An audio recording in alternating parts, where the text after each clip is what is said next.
mengubah kewangan diri keluarga kita kepada lebih baik.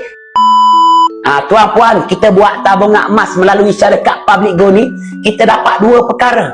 Bukan sahaja emas, kita dapat dua perkara. Pertama, emas. Kedua, ilmu. Emas hanya alat keuangan. Bukan emas yang membuatkan kita kaya, tetapi ilmu.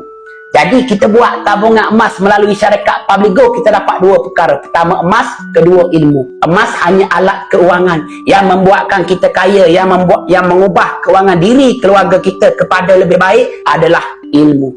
Jadi kita buat simpanan emas, tabungan emas melalui syarikat Public Go, dua perkara kita dapat. Sebab apa? Sebab syarikat Public Go menyediakan sistem dealer. Dealer-dealer yang etis training akan bimbing kita menabung emas dengan cara yang betul, dengan ilmu.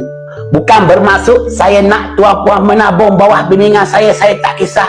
Tuan puan seikhlas hati, saya tak kisah sebab saya ada rezeki saya sendiri. Tidak pernah berkurang rezeki saya walaupun sedikit. Telah dijamin. Cuma kita ni kena bersangka baik, kita kena usaha, itu sahaja. Jadi tuan puan boleh pilih dealer-dealer lain yang etis, yang hebat, yang bagus lah.